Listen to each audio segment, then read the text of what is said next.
आज के क्लास में हम लोग शुरू करने जा रहे हैं अपने क्लास 6 के ज्योग्राफी में एक और नया चैप्टर का नाम है major landforms of the earth. ये हमारे क्लास 6 के ज्योग्राफी में चैप्टर नंबर 6 होने वाला है। इसके पहले हम लोग अपने चैप्टर नंबर 5 तक डिस्कस कर चुके हैं और आज हम लोग अपने चैप्टर नंबर 6 को डिस्कस करेंगे। चैप्टर का नाम है major landforms of the earth. पहले हम लोग अपने इस चैप्टर के मतलब को समझेंगे, फिर आगे बढ़ेंगे तो और चैप्टर हमारे लिए क्लियर हो जाएगा, आसान हो जाएगा। सबसे फर्स्ट चीज मेजर लैंडफॉर्म्स। लैंडफॉर्म्स का मतलब होता है कि इस पृथ्वी पर ना अलग अलग प्रकार के ज़मीन है। जैसे एग्जाम्पल आपको बताते हैं, कहीं पर पानी है, चलो पानी का बात नहीं करेंगे क्योंकि इसमें लैंड का बात हो रहा है, चलो छोड़ो पानी को छोड़ो। कहीं पर पहाड़ है, कहीं पर प्लेट्यू है, कहीं पर प्लेन ज़मीन है, कहीं पे डेजर्ट है। तो कहने का मतलब है कि इस पृथ्वी पर, इस अर्थ पर हर जगह अलग अलग प्रकार के लैंड देखने को मिलते हैं। कहीं पर पहाड़ देखने को मिलता है, कहीं पे बालू देखने को मिलता है यानी कि डेजर्ट देखने को मिलता है, कहीं पे घना फॉरेस्ट देखने को मिलता है, कहीं पे प्लेन ज़मीन देखने को मिलता है।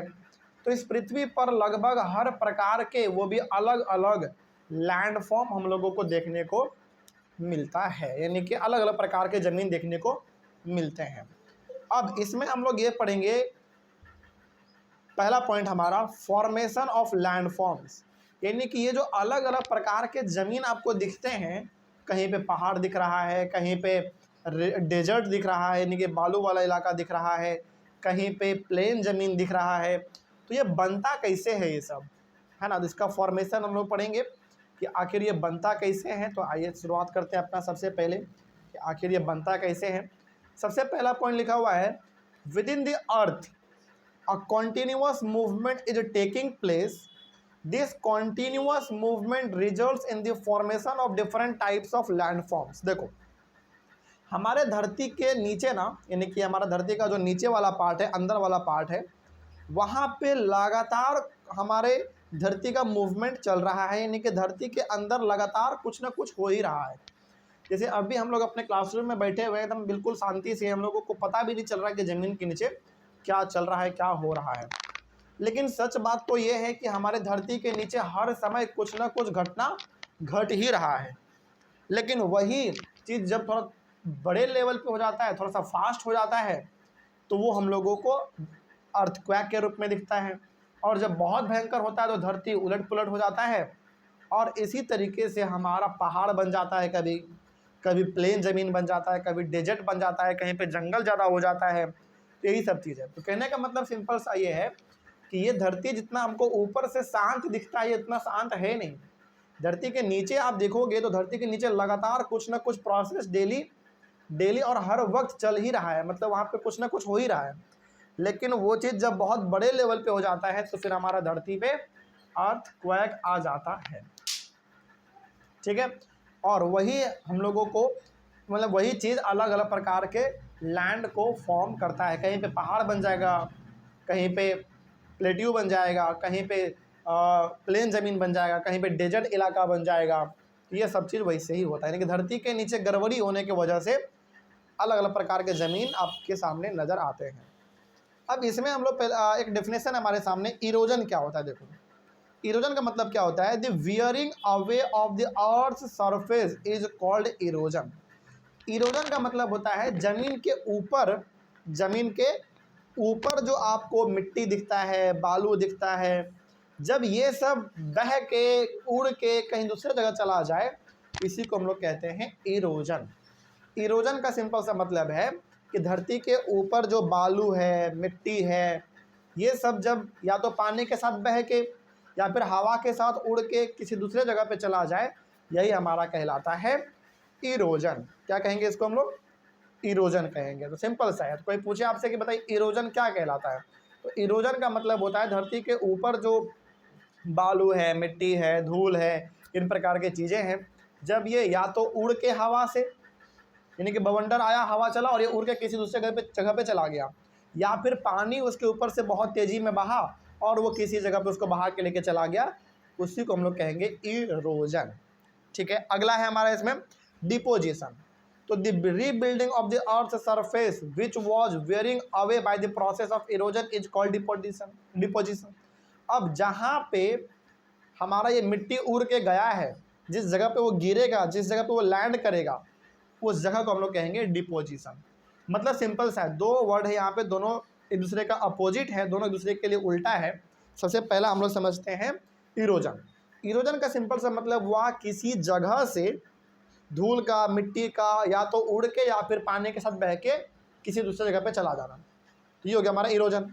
और जहाँ पे जाके वो जमा होगा उस जगह को हम लोग कह देंगे डिपोजिशन। तो इरोजन का मतलब धूल, मिट्टी, हवा, पानी का गायब हो जाना एक जगह से, और डिपोजिशन का मतलब जाके वहाँ पर उसका इकट्ठा हो जाना, ठीक ना।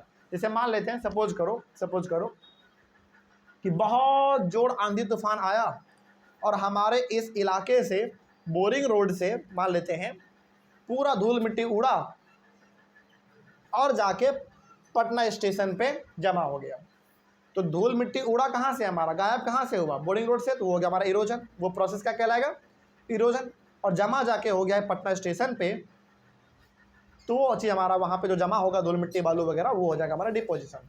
तो जहाँ से गायब हुआ मिट्टी वो इरोजन हो गया, और जहाँ पे जाके जमा हो जाएगा वो चीज़, वो हो गया हमारा deposition.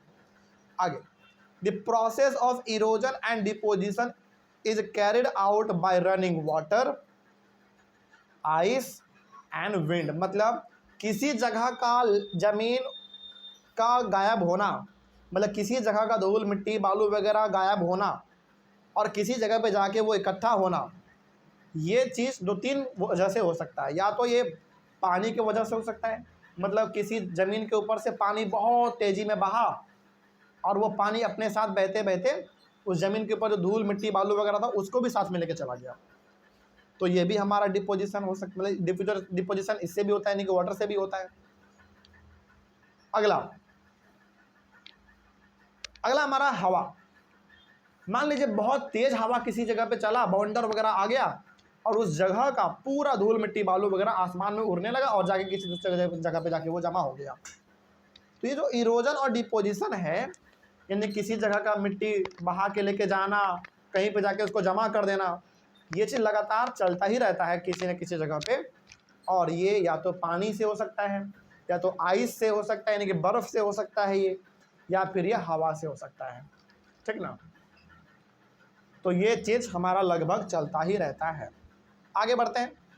Next, the land forms are a result of two processes. अब देखो, ये जो ज़मीन के ऊपर हम लोगों को, यानी कि जो धरती के ऊपर हम लोगों को अलग अलग प्रकार का ज़मीन देखने को मिलता है, अलग अलग प्रकार के लैंडफॉर्म देखने को मिलते हैं। जब जहाँ आपको पहाड़ भी दिखता है, जंगल भी दिखता है, डेजर्ट भी दिखता है, प्लेन इलाका भी दिखता है, ये सब दो वजह से होता है। पहला है हमारा इंटरनल प्रोसेस और दूसरा है एक्सटर्नल प्रोसेस। तो आइए दोनों को समझते हैं कि आखिर इंटरनल प्रोसेस में क्या है और एक्सटर्नल प्रोसेस में क्या है। ध्यान से इसको समझेंगे हम लोग। इंटरनल प्रोसेस में लिखा हुआ है कि internal process leads to the upliftment and sinking of the earth surface at several places. Internal process का मतलब हो गया कि धरती के नीचे कुछ गड़बड़ी हुआ, कुछ ऐसा हुआ जो कि नहीं होना चाहिए था। तो इंटरनल प्रोसेस का मतलब हो गया कुछ ऐसा चीज़ हो जाना धरती के नीचे जिसके वजह से हमारा जो पृथ्वी है या तो ऊपर उठ जाएगा या फिर नीचे धंस जाएगा। तो यदि हमारा पृथ्वी ऊपर उठता है तो पहाड़ का फॉर्मेशन होगा, बड़े बड़े माउंटेन बन जाएंगे। या फिर यदि धरती हमारा नीचे धंस जाता है तो फिर वहाँ पे बहुत बड़ा गड्ढा देखने को मिलेगा हमको। तो पहला चीज़ ये कि जो धरती के ऊपर हम लोगों को अलग अलग प्रकार का ज़मीन देखने को मिलता है, ये दो प्रोसेस है। पहला इंटरनल प्रोसेस और दूसरा एक्सटर्नल प्रोसेस। इंटरनल प्रोसेस का मतलब सिंपल सा हुआ, धरती के नीचे कुछ ऐसा गड़बड़ी होना जिसके वजह से या तो धरती ऊपर उठ सकता है, मतलब कुछ गड़बड़ी हुआ और धरती एकदम पूरा ब्लास्ट कर गया, ऊपर उठ गया धरती हमारा। तो धरती जब ऊपर उठेगा तो माउंटेन का फॉर्मेशन होगा। और यदि मान लो कुछ गड़बड़ी हुआ धरती के नीचे, वो नीचे हमारा धंस गया ज़मीन, तो जब ज़मीन धंसेगा तो वहाँ पे फिर गड्ढा देखने को मिलेगा। तो या तो पहाड़ बनेगा या तो फिर गड्ढा देखने को मिलेगा। तो ये भी हमारा एक लैंड का अलग टाइप ही हो गया। तो ये होता है इंटरनल प्रोसेस से। अब एक्सटर्नल प्रोसेस से क्या होता है वो देखो जरा। जमीन एक्सटर्नल मतलब जमीन के ऊपर, बाहर, जमीन के नीचे नहीं। External process leads to the continuous wearing down and rebuilding of the land surface.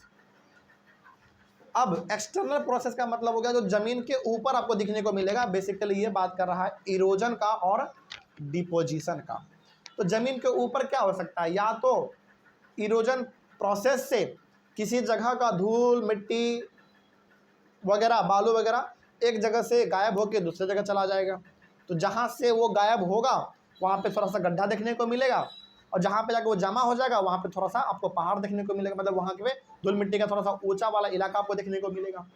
तो जो जमीन के नीचे यानी कि धरती के नीचे जो गड़बड़ी होता है उसको हम लोग इंटरनल प्रोसेस कहते हैं, और जो धरती के ऊपर गड़बड़ी होता है जमीन बनना बिगड़ना, वो हमारा एक्सटर्नल प्रोसेस कहलाता है। और एक्सटर्नल प्रोसेस में बेसिकली हमारा इरोजन और डिपोजिशन आता है, मतलब कहीं का मिट्टी गायब हो जाना और कहीं पे जाके वो मिट्टी जमा हो जाना। तो इससे भी हमारा पृथ्वी का जो जमीन का ढांचा है, जो स्ट्रक्चर है, वो बदल जाता है। कहीं पे आपको मिट्टी कम देखने को मिलेगा यानी कि वहाँ पे गड्ढा देखने को मिलेगा, कहीं पे मिट्टी ज़्यादा देखने को मिलेगा यानी कि वो मिट्टी का थोड़ा सा बड़ा इलाका बन जाएगा, थोड़ा सा बड़ा इलाका बन जाएगा। तो ये चीज़ आपको देखने को मिलता है लैंड फॉर्मेशन में, मतलब ज़मीन जब हमारा तैयार होता है अलग अलग प्रकार का, तो ये सब चीज़ होता है। तो इंटरनल प्रोसेस और एक्सटर्नल प्रोसेस मैंने कही, धरती के नीचे कुछ गड़बड़ी होने की वजह से भी हमारे अलग अलग प्रकार के लैंड बन जाते हैं, और धरती के ऊपर भी कुछ गड़बड़ी होने की वजह से हमारा अलग अलग प्रकार का लैंड बन जाता है। धरती के ऊपर का दिक्कत कल बात करें तो इसमें दो चीज़ हमारा आएगा हमेशा, इरोजन और डिपोजिशन। ठीक है, अगला, depending on elevation and slope land forms are broadly classified as mountains, plateaus and plains. कहने का सिंपल सा मतलब है कि अब जमीन का जो ऊंचाई है उसके हिसाब से, यानी कि देखो हर हमारे पृथ्वी पर हर जगह पर ज़मीन एक जैसा नहीं है। कहीं पे ज़मीन बहुत ऊंचा है तो कहीं पे बहुत नीचे है, कुछ मीडियम में भी है, बीच में भी है। तो ऊंचाई के मायने में, ढलान के मायने में कि कौन सा ज़मीन ऊपर है नीचे है, इस तरीके से हम लोगों ने अपने लैंड को 3 अलग अलग कैटेगरी में डिवाइड कर रखा है। पहले कैटेगरी का नाम है माउंटेन्स, यानी कि पहले हम लोग बात करेंगे माउंटेन के बारे में, फिर बात करेंगे प्लेट्यू के बारे में, और फिर बात करेंगे अपने प्लेन के बारे में। तो तीनों के बारे में हमारा एक एक क्लास में चलेगा। तो नेक्स्ट क्लास में शुरू करेंगे हम लोग माउंटेन के बारे में, फिर प्लेट्यू के बारे में और फिर प्लेन के बारे में। तो मिलते हैं हम लोग अपने अगली क्लास में, तब तक के लिए थैंक यू वेरी मच।